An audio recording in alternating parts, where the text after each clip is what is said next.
Bismillahirrahmanirrahim. Assalamualaikum warahmatullahi wabarakatuh. Alhamdulillah, assalatu wassalamu ala Rasulillah wa ala alihi wa sahbihi wa man tabi'ahum bi ihsanin ila yaumil qiyamah. Alhamdulillah, malam ini Allah Subhanahu wa taala menjumpakan kita di channel Aslam TV. Mudah-mudahan semua pemirsa dimanapun berada senantiasa sehat afiat, diberikan umur yang panjang, diberikan tubuh yang sehat, dan semuanya senantiasa didekatkan oleh Allah Subhanahu wa taala. Dalam pandemi corona ini ya, kita saat ini dihimbau oleh pemerintah untuk tetap stay di rumah kita masing-masing. Mudah-mudahan segalanya ini membawa hikmah yang baik, hikmah yang luar biasa, hikmah yang akan mengantarkan kita semakin dekat kepada Allah Subhanahu wa taala. Amin ya rabbal alamin. Nah, pemirsa dirahmati Allah Subhanahu wa taala, saya hadir di ruangan sosial media Facebook dan Instagram serta YouTube ya. Bapak Ibu dimanapun berada, kali ini kita sedang membicarakan tentang hal-hal yang berhubungan dengan bulan suci Ramadan. Yang tidak lama lagi kita akan memasuki bulan suci Ramadan. Di sini saya bersama dengan santri saya ya. Ini namanya Roslan ya. Beliau salah satu santri ya dari Malaysia yang saat ini bersama-sama kita ya, untuk memberikan pencerahan-pencerahan kepada seluruh jamaah yang ada di Indonesia maupun yang ada di Malaysia, di Singapura, di Thailand. Ya, tentunya nanti pencerahan-pencerahan ini mudah-mudahan di antara Bapak Ibu yang ada pertanyaan-pertanyaan, insyaallah kita akan jawab juga ya pertanyaan-pertanyaan yang masuk. Pemirsa dirahmati Allah Subhanahu wa taala, bulan suci Ramadan biasa juga kita sebut dengan Syahrul Mubarakah. Ya, bulan yang penuh dengan berkah.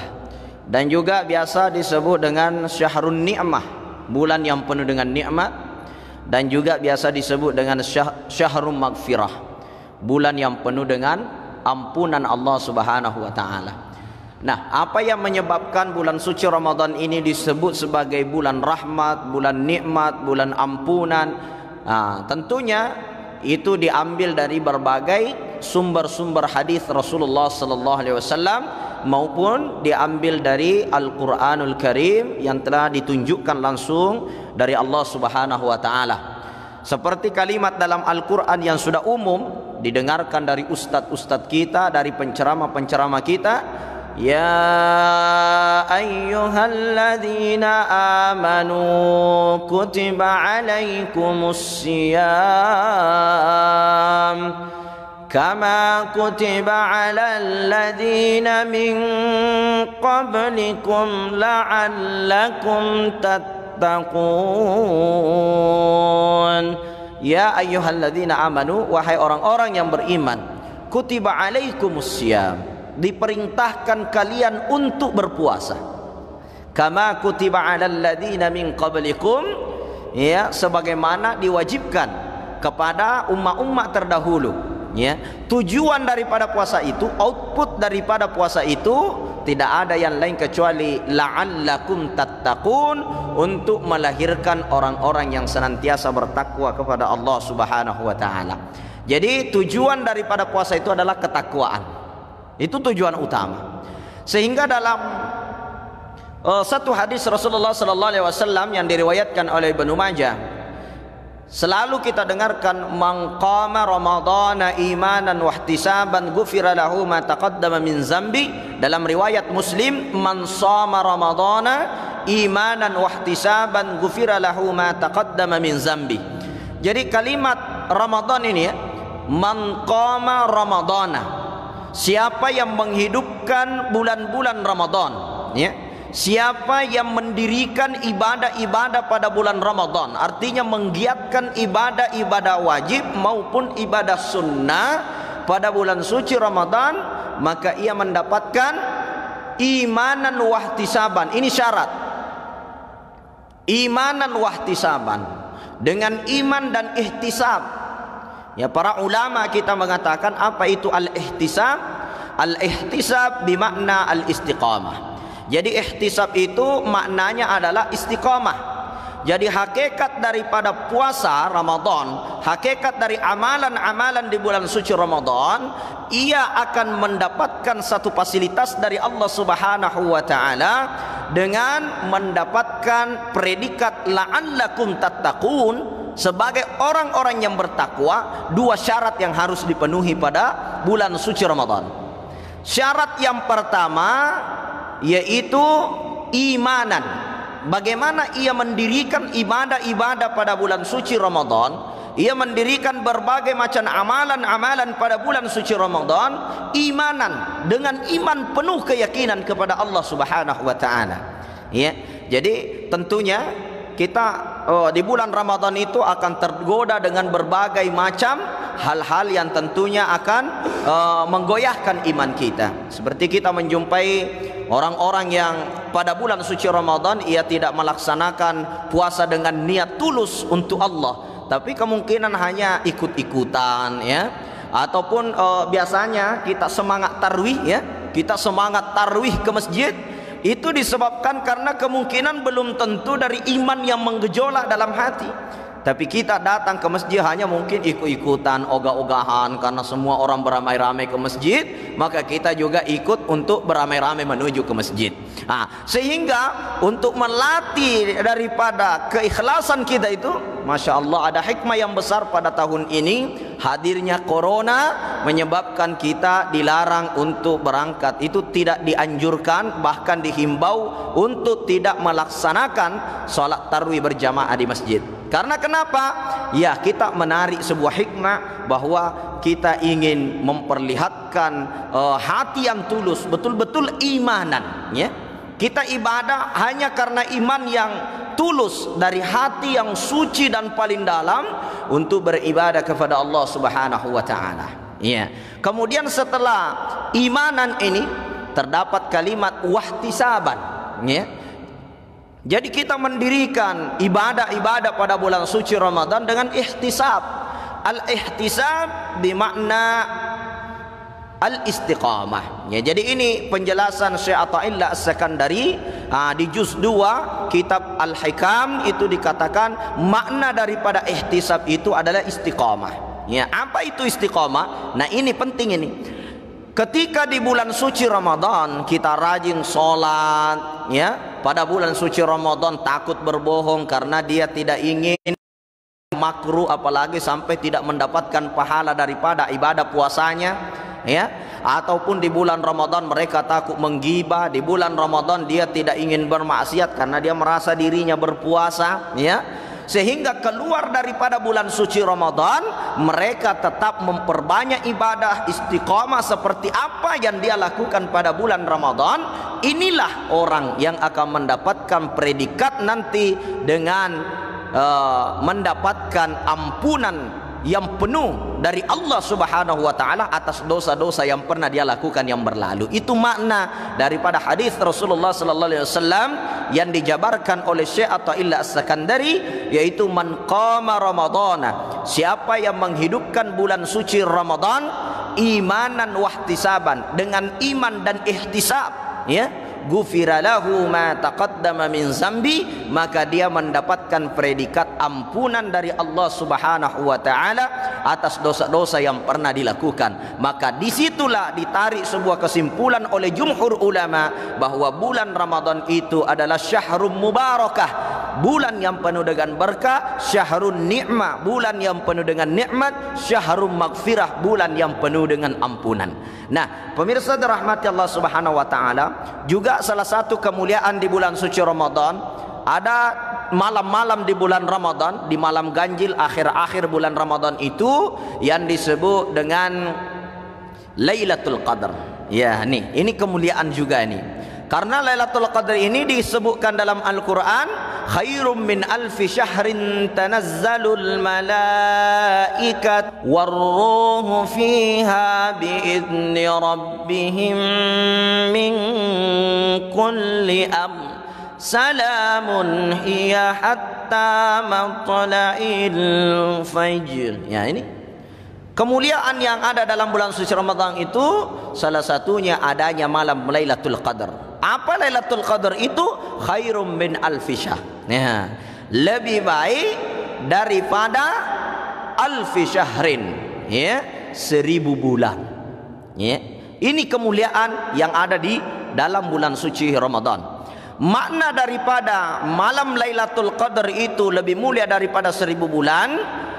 Imam Al-Ghazali mengatakan di dalam kitab Syahrul Ibad, ya, itu dikatakan orang yang senantiasa menghidupkan malam-malam terakhir bulan Ramadan, karena tidak ada yang tahu Lailatul Qadar itu turun pada pas malam apa gitu di akhir-akhir bulan Ramadan itu, sehingga dikatakan oleh Imam Al-Ghazali menghidupkan asyru awakhiri Ramadan. Dia menghidupkan 10 terakhir Ramadan, maka ia akan mendapatkan pahala dari ibadahnya itu lebih mulia daripada ia beribadah 1000 bulan lamanya ia senantiasa beribadah kepada Allah Subhanahu wa taala. Jadi ini kemuliaan-kemuliaan yang Allah Subhanahu wa taala simpan di dalam bulan suci Ramadan. Kemudian yang ketiga, juga di bulan suci Ramadan Allah menyimpan satu kemuliaan besar, yaitu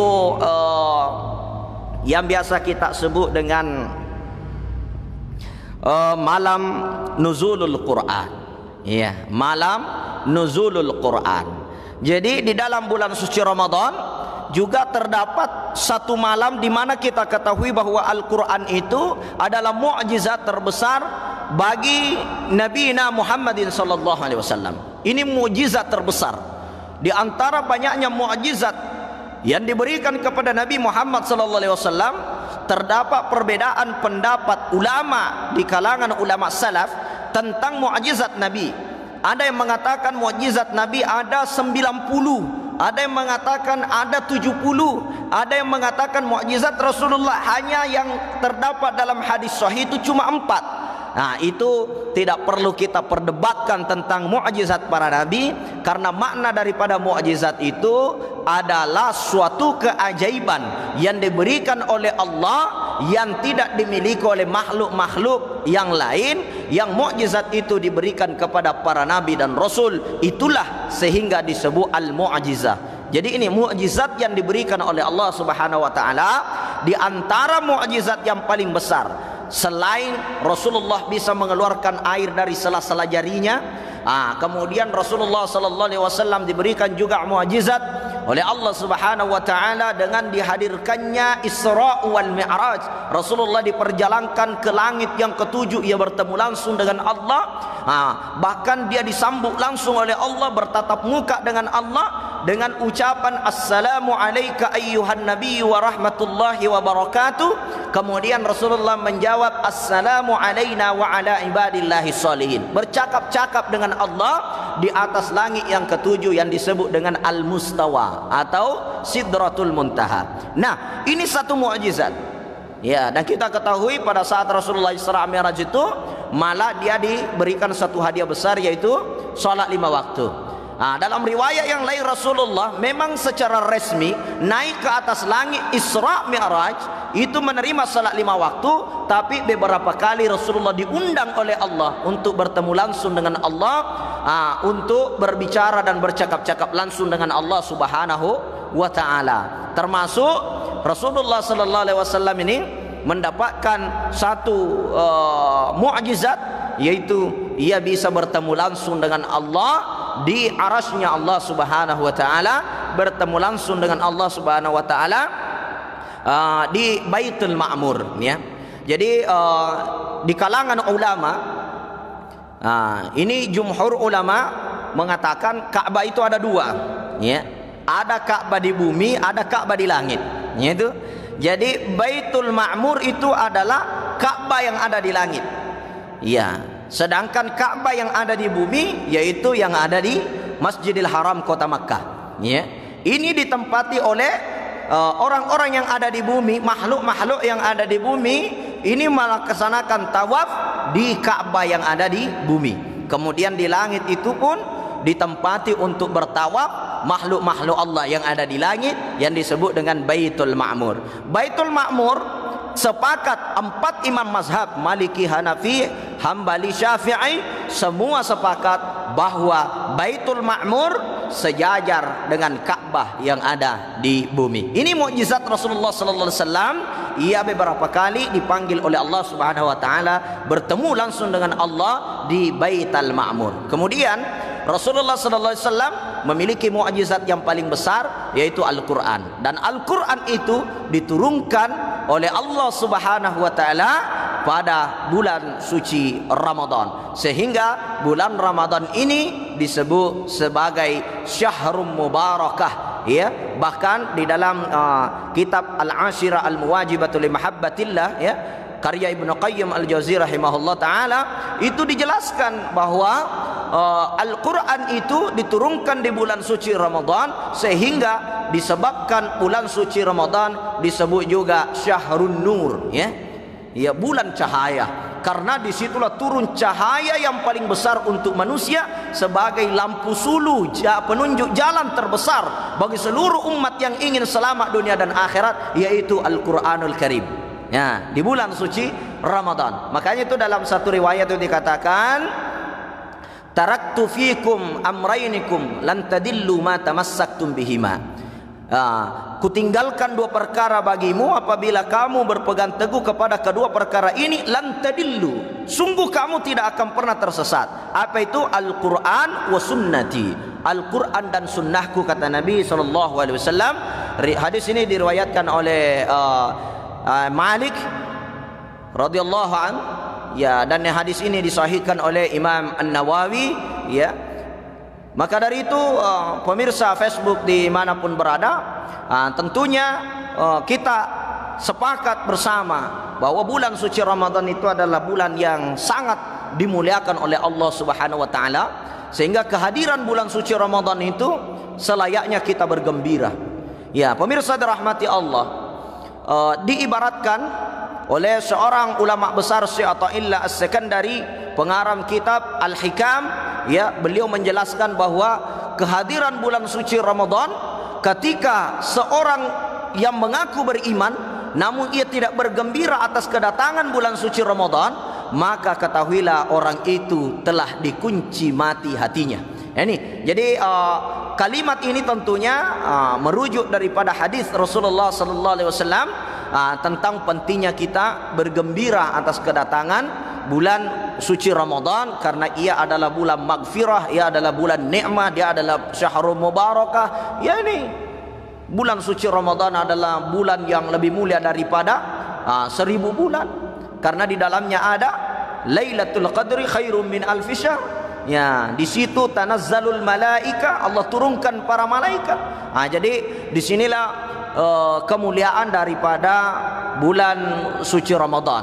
Ya, lalu bagaimana bulan suci Ramadan saat ini kita akan menemuinya dalam keadaan berbeda dengan bulan-bulan Ramadan yang berlalu yang kita hadapi? Karena kemungkinan saat ini ada beberapa hal yang kebiasaan kita terdahulu tidak bisa kita lakukan pada Ramadan ini. Yang dulunya kebiasaan kita beramai-ramai kita datang ke masjid untuk tarawih di masjid, yang menjadi adatul muhakkamah, adat kebiasaan yang terjadi di tengah-tengah masyarakat di Indonesia. Sebelum tarawih ada dakwah, ada tausiah. Tentunya nanti ini kita akan menghadapi dengan berbeda. Ya, bapak-bapak yang ada di rumah semuanya harus belajar jadi imam tarwih semua, karena kemungkinan semua bapak-bapak akan menjadi imam-imam masing-masing untuk sholat tarwih. Ini nantinya di rumah masing-masing, ya, atau di kediaman kita masing-masing. Nah, inilah Allah memberikan kesempatan kepada seluruh umat Islam yang ada di dunia, ya, untuk belajar lebih memahami agamanya, belajar lebih memahami cara membimbing sholat, bagaimana sholat yang baik, bagaimana menata keluarga dalam ibadah. Kita akan dilatih oleh Allah pada Ramadan ini untuk tidak berkumpul di masjid. Kita harus belajar bagaimana mendidik keluarga kita untuk menghidupkan bulan Ramadan masing-masing, ya gitu kita ambil hikmahnya, ya kita menarik hikmah di dalamnya, karena sebaik-baik manusia adalah manusia yang bisa mengambil hikmah atas setiap kejadian. Nah, inilah pemirsa dirahmati Allah Subhanahu wa taala. Mungkin apa yang saya sampaikan sampai di sini. Kita akan menerima beberapa pertanyaan ya yang sudah masuk ya. Kita dengarkan pertanyaan-pertanyaan dan insyaallah kita akan jawab mungkin pertanyaannya yang kita tak jawab. Ada berapa pertanyaan yang masuk, Ustaz? 2. Oh iya, oke. Jadi kita jawab pertanyaan 2 dulu ya. Kita jawab pada malam ini. Berhubung karena kita punya masa insyaallah di bulan suci Ramadan kita akan live dengan kajian interaktif dan kajian kitab Al-Hikam sampai akhir Ramadan, dan insyaallah kajiannya pada bulan Ramadan itu setiap jam 3 subuh. Catat, ingat, sampaikan ke keluarga, buka HP-nya, buka Facebook, buka Instagram ataupun buka YouTube. Insyaallah Aslam TV connect di 3 sosial media.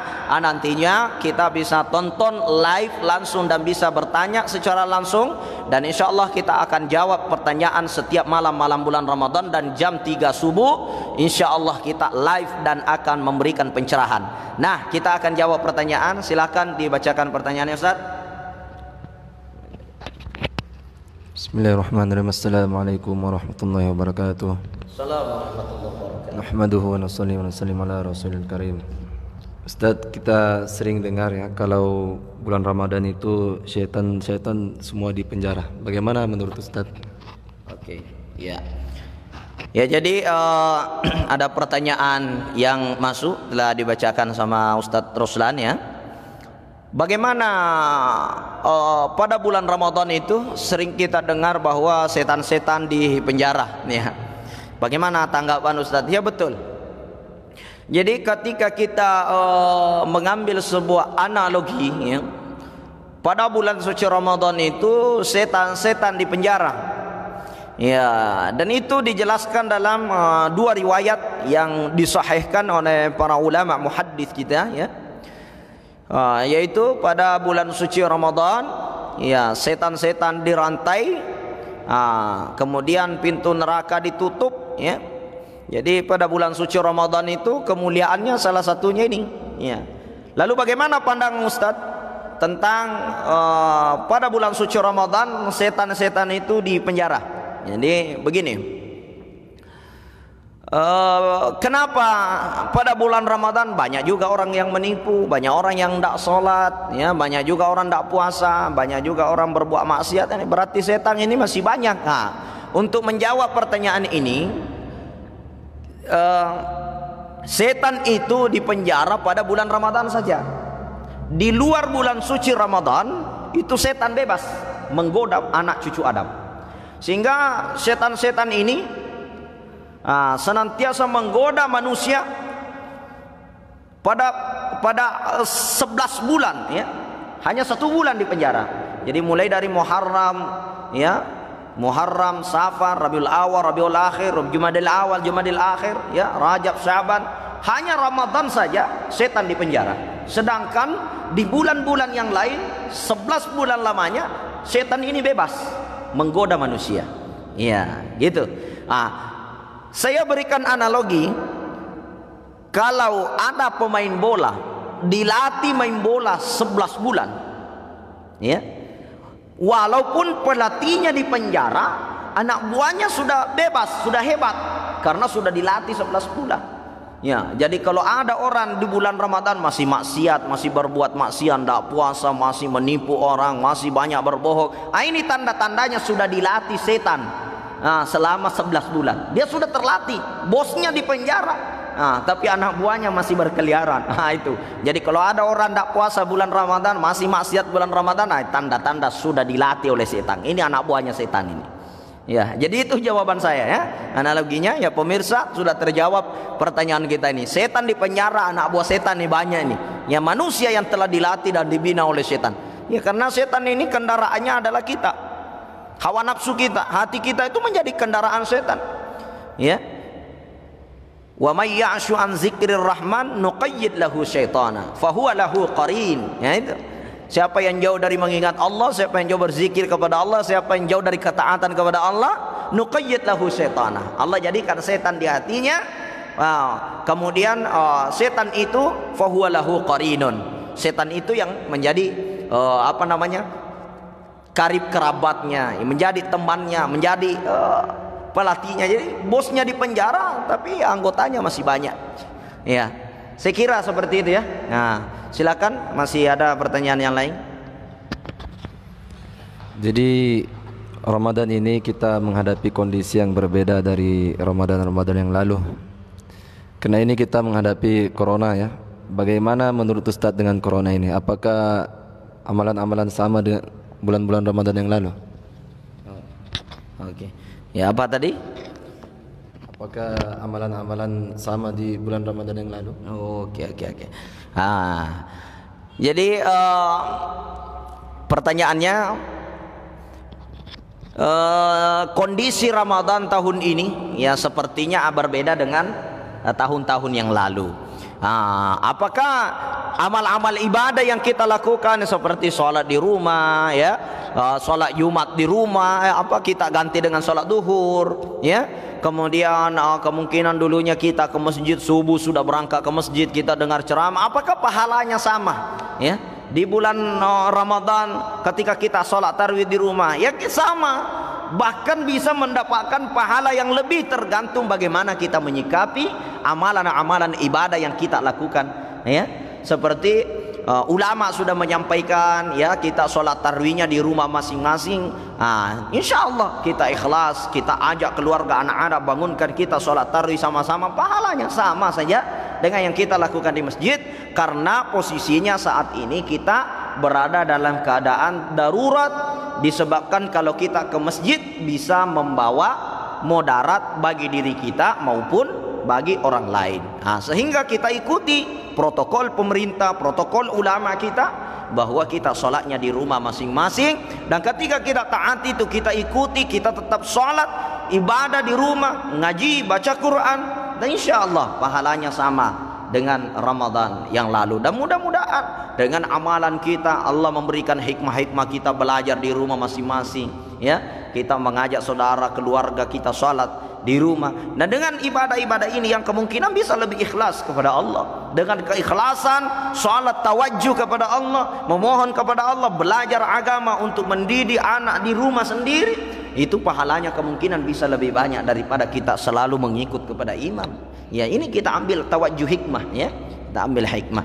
Jadi saya kira itu pertanyaan yang sudah ya. Oke. Ya, jadi kita telah menjawab 2 pertanyaan dari jamaah kita ya. Mudah-mudahan jawaban yang saya berikan bisa dimengerti, bisa dipahami.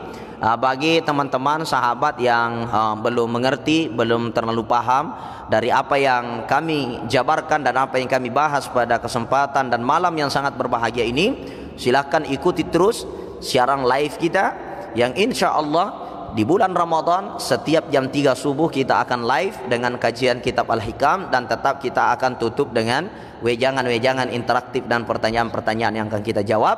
Kemudian yang kedua, bagi yang ingin bertanya langsung, boleh langsung menghubungi WA saya di 082 271 513 222 082 271 ya, kemudian 513 222. Silakan diajukan pertanyaan seputar Ramadan dan pertanyaan seputar agama. Insya Allah kita akan menjawab dengan jawaban yang insya Allah bisa memberikan pencerahan kepada kita semuanya. Ini yang kami lakukan. Wal-afu minkum, mohon maaf atas segala kekurangan. Mudah-mudahan kegiatan kita ini bernilai ibadah di sisi Allah dan tetap menjadi bahagian daripada syiar Islam yang akan mencerahkan kepada seluruh pemirsa dimanapun berada. Mohon maaf ketika ada yang salah dari perkataan kami. Saya bersama dengan Ustadz Roslan mohon undur diri, mohon maaf atas segala kekurangan. Wabillahi taufiq was sa'adah, hadanallahu wa iyyakum ila sabilis salam. Subhanakallahumma wa bihamdika asyhadu an la ilaha illa anta astaghfiruka wa atubu ilaik. Assalamualaikum warahmatullahi wabarakatuh.